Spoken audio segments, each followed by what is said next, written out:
What is up? We're back again. What's up, man? Are you ready for week one? Oh, I've never been more ready. Yeah, finally Well, got all. I guess all I the, was about this morning. I was a lot more ready. Yeah, and then Travis Kelce decided to ruin everyone's day. Oh, yeah. So finally got all the fantasy drafts done. Do you have any left? I got one tonight after this. That's it. Really? Yeah. How many are you in? Too many. I'm in 3 in my work alone. Okay, so we've got a big week coming up. We're going to talk game predictions, injuries, particular players holding out, all those types Name of any things. names. So let's just go ahead and get right to it. What do you think of the Travis Kelce injury? How much do you think it's going to affect the Chiefs this week, coming weeks? What do you think? I mean, obviously it affects them this week. I don't imagine there being a world where he's 100%. Personally, I'd rather sit him, let him get healthy. You know, we've got the little extra time since we play the Thursday night game. We've got, the few extra days to get him right before week 2. If he's not out there, it makes it a lot tougher. We're going to see a lot more man coverage. You don't have that blanket to be the safety net for Mahomes and even the rest of the receivers to take the pressure off. It'll be my philosophy is Mahomes can throw it to whoever's out there. They just have to catch it. But Kelce just has a knack for finding the soft spots in zone. And if you man up on him, good luck. Better luck next week. So I think it makes it tough if he doesn't play, even if he's limited. But I don't, from the sounds of it, they said his ACL is completely intact, which obviously is the best news. So I don't, if they're worried about it, I'd rather sit him this week and get him right. If he misses the first couple games and then he's 100%, great. I'd rather that than he play on 75% health and risk it, or it just never be 100% the rest of the year. And when players play at 70 or 80%, that's also like other things happen too, Right. because you're reciprocating on the other side. Right. From what I heard is that it's a lot of swelling, but everything's intact. So I think he could miss 2 weeks. That's kind of what I'm thinking. I know everybody's wanting him to play on Thursday, but there's just no reason to risk it. It's September. It matters, but in the grand scheme of things, all we need is everybody back by week 10 or 11, fully healthy for a playoff run. We saw the Patriots do that for 2 decades where somebody was suspended the first 4 games every year for 20 years almost. So, I think the Chiefs are kind of at the point now to where they're just kind of sleepwalking through regular seasons at this point. So either way, I think they're going to win 12 games. Maybe with Kelce, they win 13 or 14. For this week, I am a little worried because he's not – that's the person that the Lions were planning to cover the whole time. So now they can take their resources and use them elsewhere. But then that can also open things up because I know the Lions don't know what's coming from these receivers because I don't know what's coming from these receivers. The receivers don't know what's coming from these receivers. So that is a little bit of an advantage there too. There's no game plan because we have Moore and MVS. That's it. That's the only returning players, and I think both have a little bit different roles this year compared to what they had last year anyway. So that's kind of my thoughts on it. It's probably going to last a week or two. you know, so this week and then next week we play the Jaguars. I think, is that right? Week 2. That sounds right. Yeah. Okay, so I mean, obviously you want to win the Jags game. That could be big later because the Jags have the easiest schedule I think I've ever seen in my life. But yeah, that's kind of where we're at. It sucks, but it's the first game, next man up. Either way, it's going to be a high scoring game. So Yeah, I'd much rather rest Kelsey, win 10, 11, 12 games, get into the playoffs with a healthy Kelsey, than have Kelsey play at 75, 85, whatever percent for 17 games and then into the playoffs. Because like we say 75%, but like 75% of Kelsey, even though he's far and away the best tight end in the league, is not great. Like you take away 25% of somebody's speed, athleticism, like he's still got the knowledge, but that much of a downgrade of an athlete is huge. yeah, I mean, if you think of Mahomes in the playoffs last year, imagine if his leg was healthy in the Super Bowl, right? Or the Bengals game. You know, I mean, there was a few times in that Bengals game where if he could have ran, I mean, it could have been a blowout. Who knows? But yeah, I get what you're saying. Yeah, there's just not really too much else to say about it. It sucks. It's shitty. Hopefully it's only a week or two. I think we could have handled anything but an ACL, because then talk about tearing your ACL at his age. Right. Takes a year to come back from it. That'd be horrible if he tore his ACL, but he didn't. So I think we're going to be okay long term. Yeah, again, if they think he can play and get to 100%, I'd love to see him out there. And they're so good at not rushing people back. You know, Tony, they say, is going to play, but I'm guessing he's on a very limited snap count. Same with probably Snead. They'll kind of go out there and test it, see how it feels, and go from there. So while if we're he wasn't injuries, ready, he wouldn't play. All I wanted to ask you too, just kind of while we're on Kelsey's injury, let's kind of touch on injuries. Yeah, we've got Tony. We don't really know what to expect. And I mean, I guess we don't really know for either. Snead is the one that's a little more worrisome too, because he had swelling in his knee come out of nowhere. It wasn't like he did something specific. It just kind of happened. And it's lingering. It's been happening since last year. So it may just be something he's always got to play through. But also, I would say Snead's way more important to us than Tony. It's kind of like they make the argument, oh, we won without Tyreek, we can win without Chris Jones.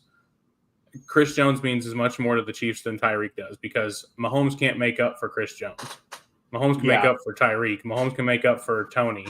He can't make up for Chris Jones. He can't make up for Snead. Like, that's the unit that needs to be as fully healthy and as 100% as they can get.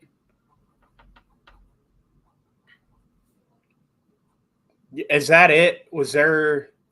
I mean, Nick Jones, I guess, was either limited or full participant, so that's good that he got back quick from fractured fingers. Wharton, I think they're still slow going with that. Richie James, I guess, is dealing with some knee issue, but he seems to be fine. Yeah, he's fine. Yeah, I saw that one, but he's good. They also confirmed he is the punt and the kick returner. Yes. Which, whatever, as long as it's not Tony. Okay, let's get to some better stuff here before we get in. Well, not better stuff. Well, let's shovel the shit before we get to the good stuff. All right, Chris Jones update. So it has come out. He wants a 2-year extension for $32.5 or $32.25 a year. That's a problem. It's a problem for the Chiefs. The issue that I have is there's no benefit for him to be sitting out. Right, because if he sits out till week 8, the $10 million that he's asking for, he's going to lose anyway. Well, yeah, he also wanted to make this year fully guaranteed too. But yeah, he wants a 2-year extension. He also wants this year ripped up and fully guaranteed. So I can't remember exactly how much it came out to, but I want to say 3 for 84, something like that. Anyway, he wants this year fully guaranteed. He wants 32.5, which the thing with 32.5 is it's 1.5 above Aaron Donald.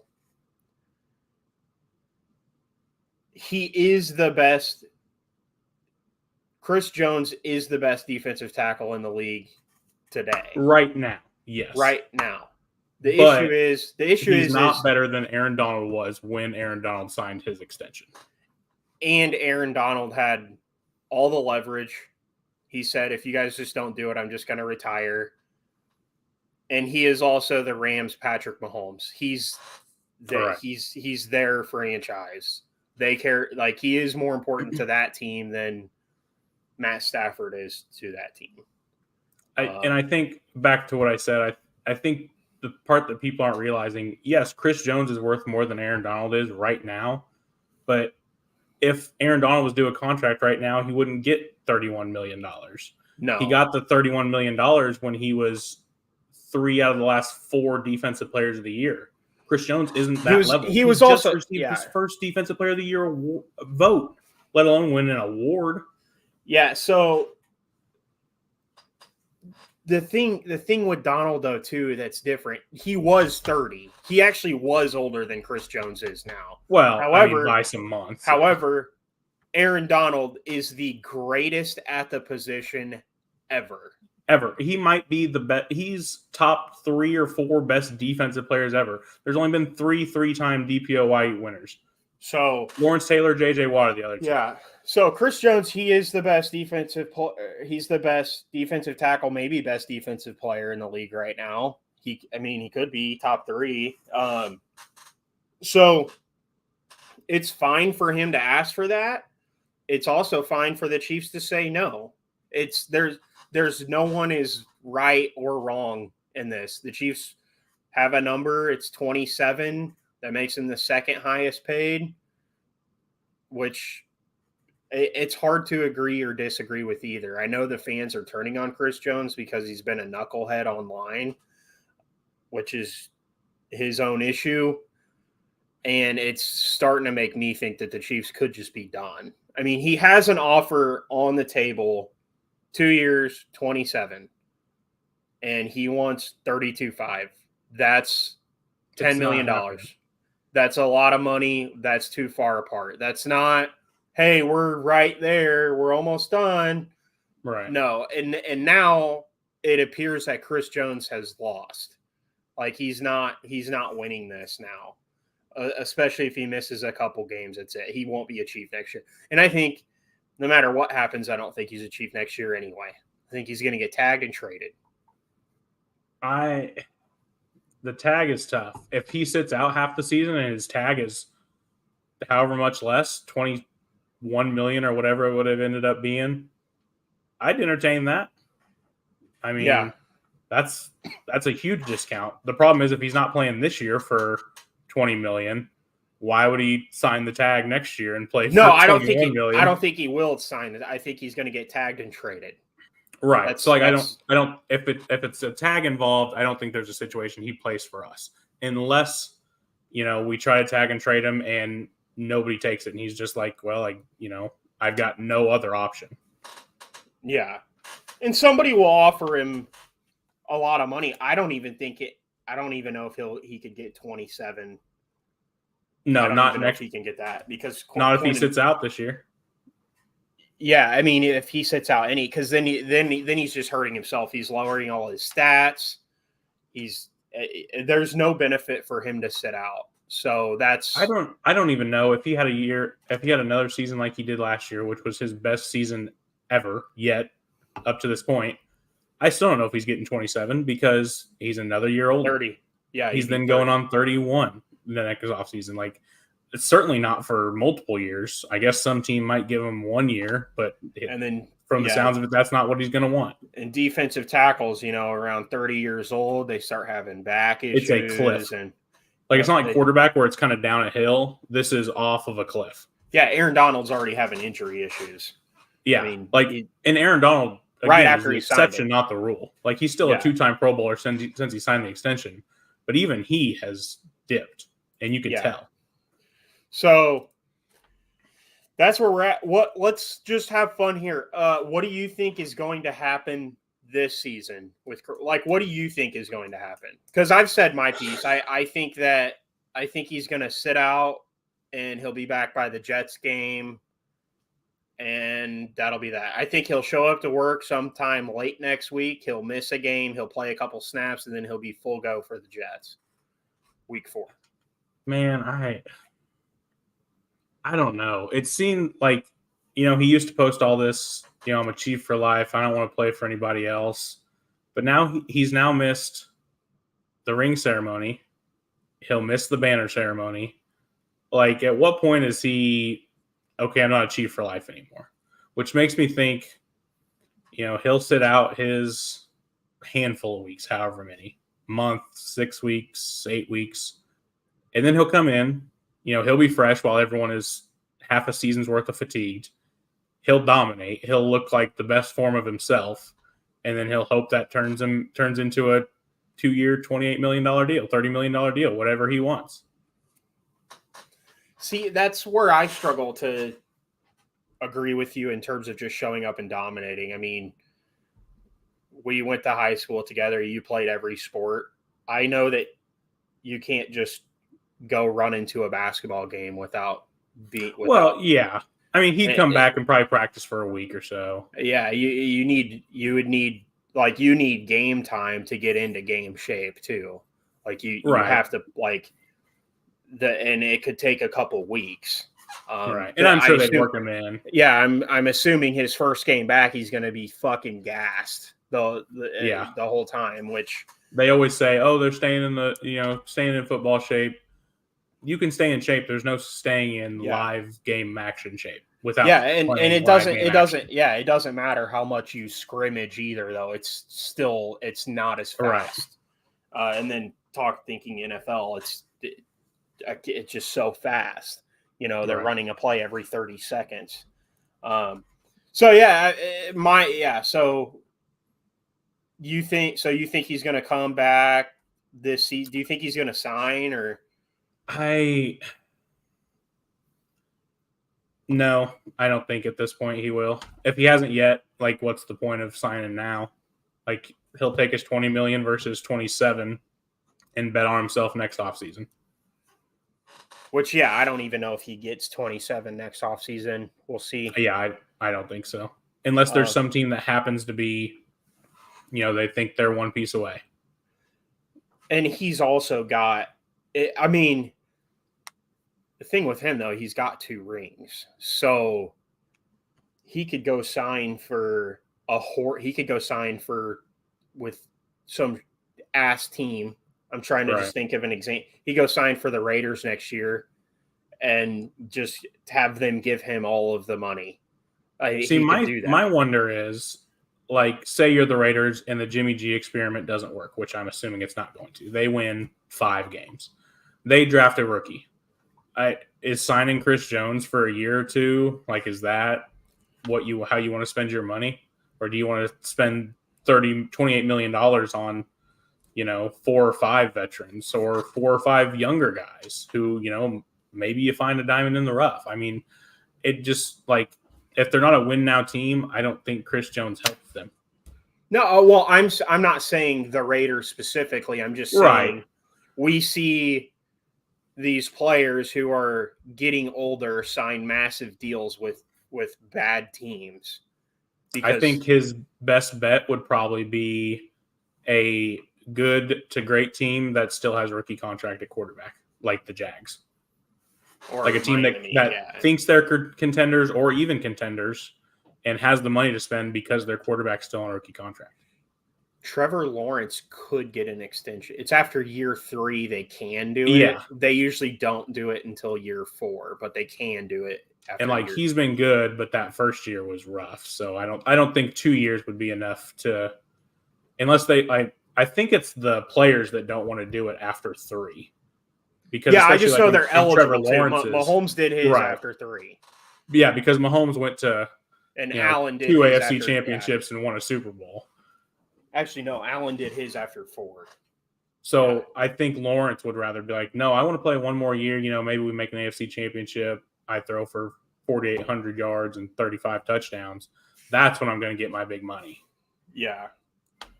Speaking of contracts, I'm thinking we're going to get Burrows. I think we might get Burrows before the game. I'm thinking we're getting his.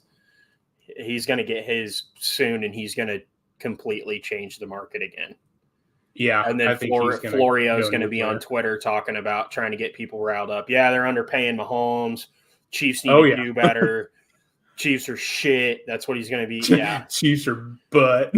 Yeah, that's what he does. He knows that players see that shit and say stuff to the other players too. So that's why he does Sam it. Acho? Is it Sam Acho every year that picks the Chiefs to not win the division?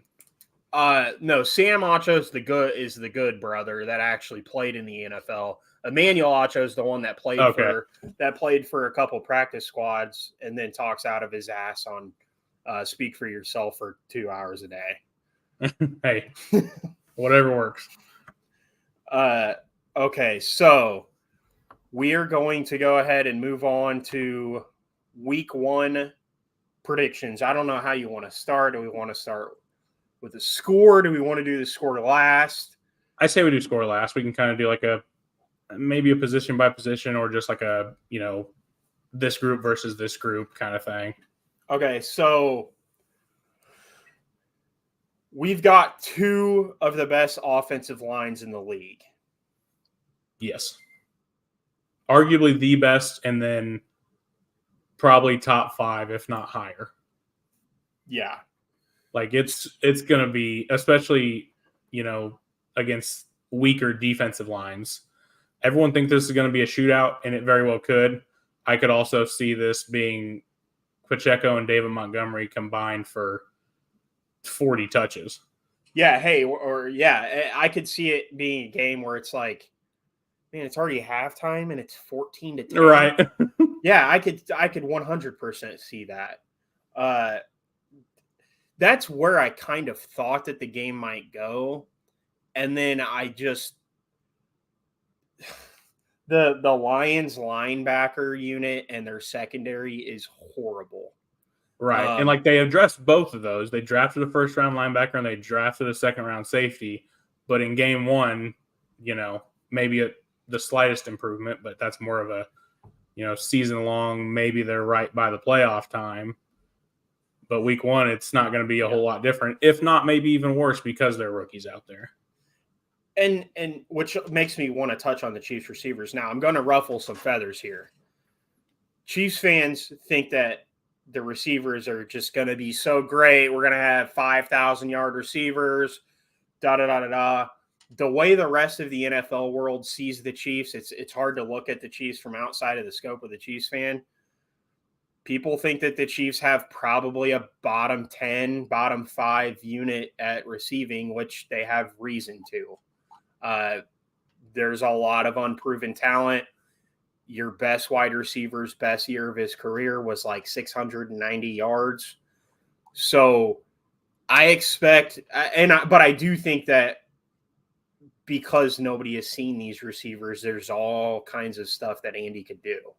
And I think he's going to scheme people open. Mahomes is going to find people in the zone.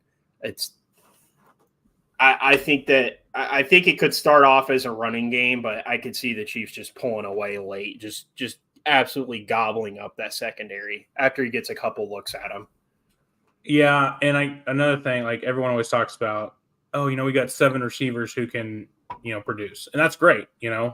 Receiver is one of the positions it's nice to have depth at, but you can't put 7 on the field at one time.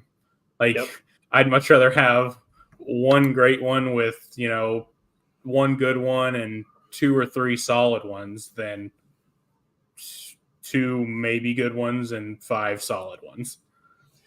I think what we're going to see is, what is it called? How they sub in hockey? We're going to see hockey line substitution. change. Oh yeah, it's going to be 3 in, 3 out, 4 in, 3 out. Right. It's going to be. Watson will take MVS's spot. Richie James will take Sky's spot. I mean, they have, kind of. We're going to see 5 wide a few times, I think. It's going to happen. I mean, yeah. I don't know about 5 because I don't know how I feel about leaving Mahomes in there by himself. But I can definitely see 4 wide. Yeah, with McKinnon in there. And I think that this is the most diverse group of receivers that Mahomes has had. He's got. We can do it all. He's got a couple slot, like you've got Richie James, Sky Moore. Then you've got a couple deep. Say what you want about Watson. Watson is a deep threat, and he was our second best deep threat on the team last year, other than MVS. So we've got deep, and then we've also got 2 big body type guys, and then Rashee Rice. I said it on our first or second episode. He's a perfect comp to Sammy Watkins. It's perfect. As long as he doesn't drop the fucking ball, he's perfect. Like, I think he could line up out there at the 2 and be just like, he could just leave him out there all game. Yeah, I think Rice and Ross could make their money in the red zone, specifically goal line, because we don't really have. MVS is tall, but he's not like, just throw this up in the back of the corner and let him go get it. And that's exactly what Rice and Ross can both do. We saw Ross do it a couple times in the preseason. So I think that's where their bread and butter is going to be, at least early on, while everyone is seemingly healthy. There'll be spot guys. They might get a series if someone's tired or they want to give Tony a break or whatever. I think it'll be a lot of MVS, Sky, Watson early on. Tony and Richie will probably be – Tony especially will be limited. Richie might be, especially since he's returning kicks. Yes, and so I just want to pause you. Tony's someone that we just haven't even talked too much about. When he was on the field last year, I just want to tell the people who are watching, when he was on the field, he was the most targeted receiver in the NFL. Right, targets per route run. Yeah, so he's number 1, and it wasn't even close. I'll have to find where I found the stat and share that at some point, but it wasn't even close. Like, he's the most targeted receiver out there. Which is why it sucks that he can only be on the field 30 times a game. So now they're going to know, hey, if he's on the field, he's getting the ball. Right. So, but with him and with Andy, it doesn't matter. Yeah. It's going to work. Yeah, with Kelsey. I mean, everybody knows Kelsey's getting the ball and they can't. So that's kind of where I wanted to talk about next is, what do you expect from tight end? Because we've got Gray. I bet they call Bushman up. Bushman's going to get elevated, and then the guy that we don't like. Yeah, he who shall not be named. I get it, but I was talking to the guy that sits next to me at work. I said, if you told me that after the game, if you told me Noah Gray had 50 yards and a touchdown, wouldn't bat an eye. I'd be like, yeah, I could totally see that. I mean, he's good. He's not starting level good, but he's replacement level good. I mean, he's a great athlete. Seen it. Yeah, right. That's the thing. We don't know if he's starting level good, because in the NFL, a starting tight end, we're used to 1,000-yard tight. Some of your highest fantasy tight ends are getting 600 to 700 yards. That's good in the NFL. Right. And I don't only think 2 or 3. That. Yeah, I mean, he probably would be in our offense if he was a 17-game starter. But if you told me in a high power game, a shootout, that he had 4 catches for 50 yards and a touchdown, absolutely. Especially with all the other weapons we can throw out there, they could scheme him open for 100 yards. I wouldn't be shocked. Oh, he could easily have a catch and run for 40 yards. I mean, he's fast. He's athletic. Yeah. So I am looking forward to getting to see what he can do, because now the Lions are they're gonna back off of Kelsey, or they're gonna back off the tight end spot. And I think that's just going to open up all kinds of other stuff. I wonder if maybe they'll even intentionally target Gray because the Lions will be like, oh, don't have to worry about tight end anymore. Let's attack it. Yeah. I also, now running back, I'm getting nervous. We're going to see Clyde run the ball 8 times for 37 yards. That's what I'm getting nervous is going to happen, and I'm starting to think that that's 4.5 yards a carry. I'll take that. I'm expecting 8 carries for 20 yards. Something like that. That's what I'm starting to expect is that I think he's going to get some carries in the game. I do. It wouldn't surprise me, especially early on. I haven't really heard anything about Pacheco since he came back. I'm guessing they say he's fine, but I don't. I know he's healthy. He was full participant like the last 2 weeks. Right, full participant, but I don't think they want to give him 18 carries. Yeah, I think they want to give him 25. What sucks because I think we definitely could against this front seven, but I think it'll be, Pacheco gets maybe 12, 14, and then Clyde gets a handful. Kennon's obviously going to get his receiving work, but it wouldn't surprise me if Pacheco gets at least a decent bit of work. Yeah. So now I want to go to the other side of the ball. I want to talk about the Lions. So the Lions were a top 5 offense last year. These are not your dad's Lions. These are not even our Lions, I guess. Or our grandpa. Their offense was good last. They went 8-2 to finish the year last year.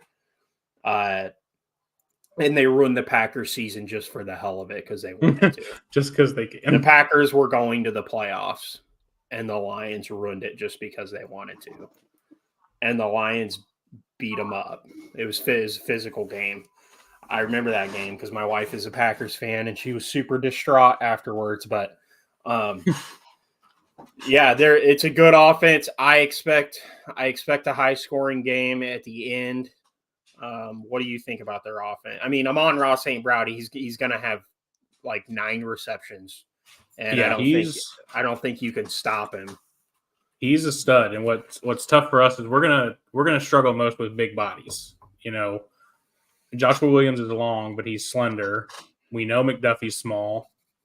Snead is average size. Amon-Ra he's pretty good size. I mean, he could easily dominate us.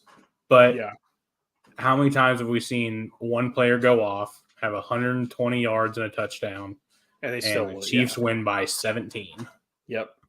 I don't think, especially with Jameson Williams out, Marvin Jones is okay. Khalif Raymond's okay. Oh, who's the other? It's not a receiving core that it doesn't scare me. Outside of and that's because Jameson Williams. Now, if Jameson Williams was playing and Amon, then that's a nightmare. That's a complete nightmare scenario if they're both playing. Right. That's almost like playing the Bengals at that point.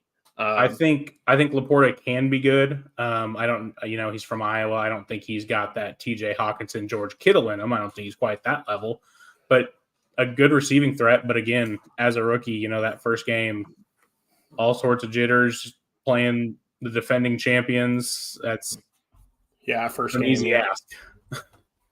So I think their offense is good. I think that their defense. We're going to see. They changed some stuff around on defense. They got Gardner Johnson, but other than him, their safeties and corners they're bad. They're not good.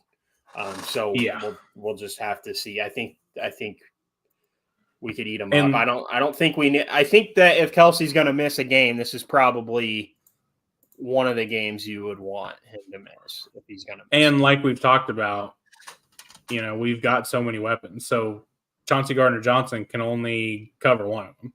And I've preached it pretty much since we traded Tyreek. Mahomes will get the ball to you. You just have to catch it. Even if you're not all that open, he'll get it there. You just got to catch it. That's where it worries me with Rashee Rice because we saw Mahomes. what the hell was his name? Honey Thunder Robinson. DeMarcus. Yeah.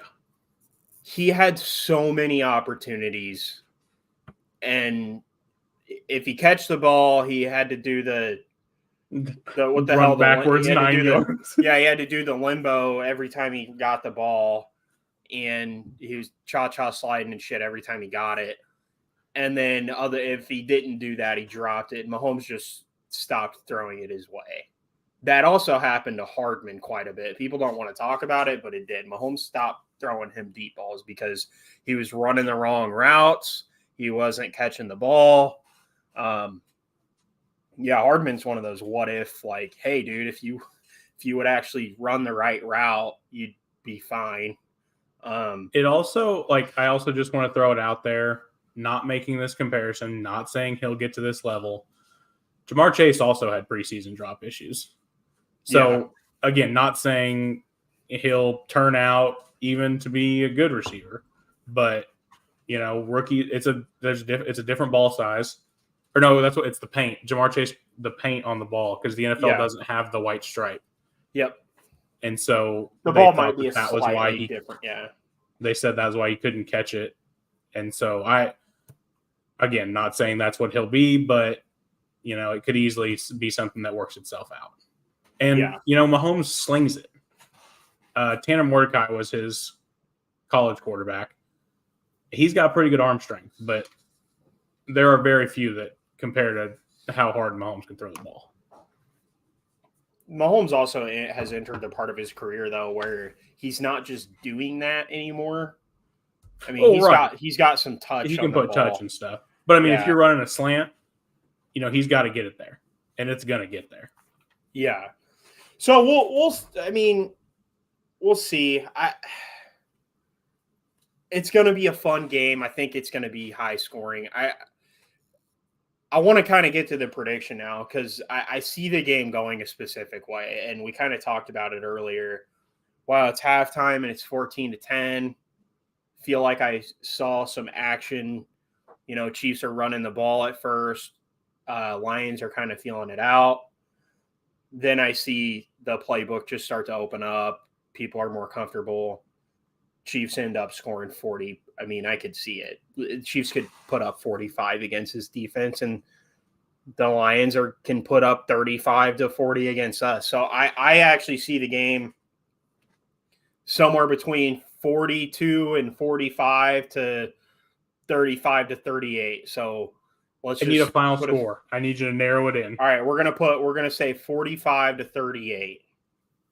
45-38. Let me write that down. So if you're betting, what is the over/under? Because they had to have set it. Really it's high. Not bad. 53.5, 52.5. So I'm saying it's going way over. What'd you say? 48, 45? 45-38. 45-38. Okay. So I'm going to get very specific.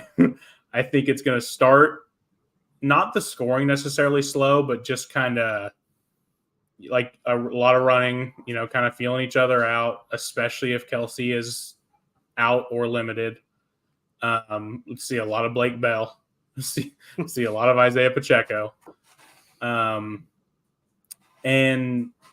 that'll allow us to, once every 3 drives, take a shot. I think we have multiple, 40-plus yard catches. I think that's where we pull away. No, I'd say pull away. Not really. I think it's close.